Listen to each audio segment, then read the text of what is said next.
Hello, I am Dr. Srujan Dasyam, Consultant Gastroenterologist, Nulife GastroCare. Today we will discuss a topic which is called Barrett's Esophagus. What is Barrett's Esophagus? Barrett's Esophagus is a precancerous condition. We must understand that it is a complication arising because of chronic reflux disease.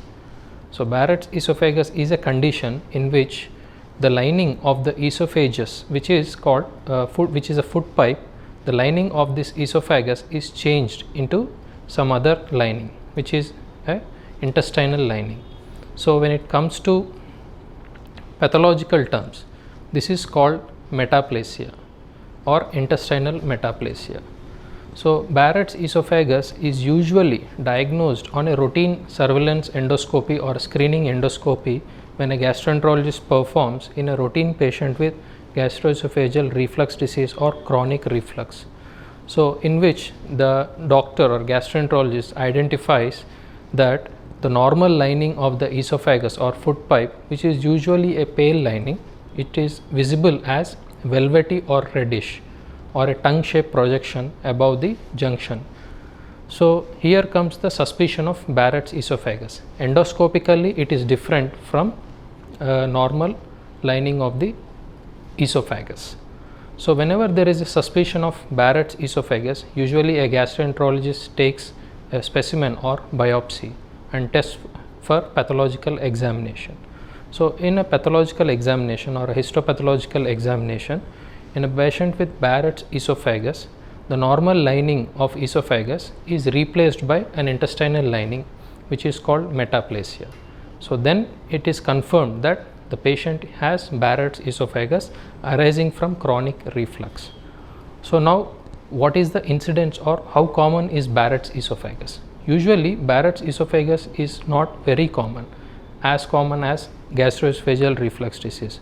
In patients with long-term reflux, maybe 5 to 10% of the individuals can develop Barrett's esophagus over few decades.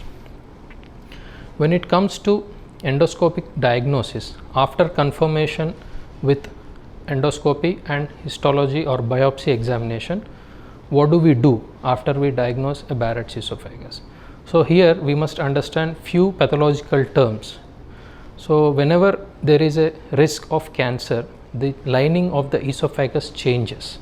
When it is changing, the future risk of cancer, it is graded as dysplasia. So presence of dysplasia in a biopsy report suggests that patient can develop esophageal cancer in the future. So whenever in the presence of dysplasia, again it is graded as low or high grade. So depending on these scenarios, usually we tend to divide our management of Barrett's esophagus. In a person with a proven Barrett's esophagus by biopsy and histopathological examination who has low grade dysplasia, that means the person has low risk for future cancer development. However, there is a risk, but it is not as high as high grade dysplasia. So when it comes to percentage wise, the risk for development of esophageal cancer or adenocarcinoma in a person with low grade dysplasia, it is up to 0.5 to 2% per year. When it comes to high grade dysplasia in a biopsy examination in a patient with Barrett's esophagus, the risk is up to 2 to 6% per year. So what do we do in a patient with Barrett's esophagus with this proven dysplasia or who has a risk for cancer in the future? So in a patient with low grade or low risk individual, we tend to monitor this patient, put him on anti-secretory or drugs which reduce the acid levels, give him weight loss advice if he is proven to be obese, and then monitor him periodically. Usually the guidelines or the multi-society guidelines say that this surveillance or regular screening can be performed between 3 to 5 years.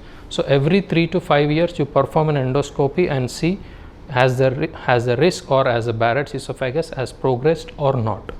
So when it comes to high grade dysplasia or a proven cancer, we tend to manage these patients by either endoscopy or surgery. So, in a patient with high grade dysplasia where the risk is 2 to 6% per year of cancer development, endoscopically it is possible.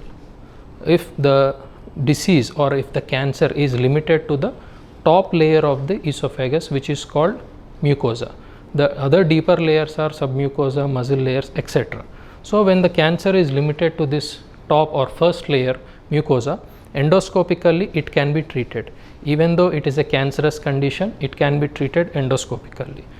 We have options in endoscopy which are ablation, where we use heat or cold therapies to treat or to resect this cancerous part of the mucosa, which is called endoscopic ablation therapy, in which we use different techniques like heat ablation, radiofrequency ablation, or argon plasma coagulation.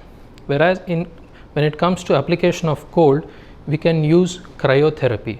So, all these techniques ablate the superficial cancerous condition, and hence the cancer is removed. When it comes to other techniques with endoscopy, there is something called endoscopic mucosal reaction or endoscopic mucosal resection.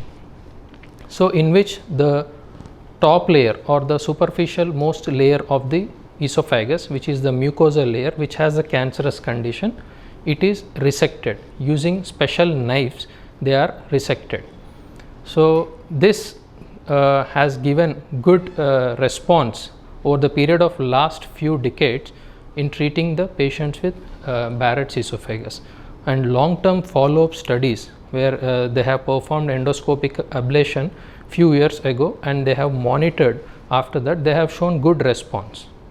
But when sometimes cancer can be deep, involving the other layers of the esophagus or the food pipe, so in such cases endoscopic therapy is not possible. In such cases we should resort to surgical options, which is called esophagectomy. However, the disadvantages with this surgery is it is a high morbid procedure where the length of the stay can be more, or there can be other possible surgical or anesthesia related risks to the patient. So, whenever possible, whenever the cancer is localized to the superficial or topmost layer, which is the mucosal layer of the esophagus, best is to go for endoscopic ablation, which is by heat or cold or endoscopic mucosal resection. Thank you.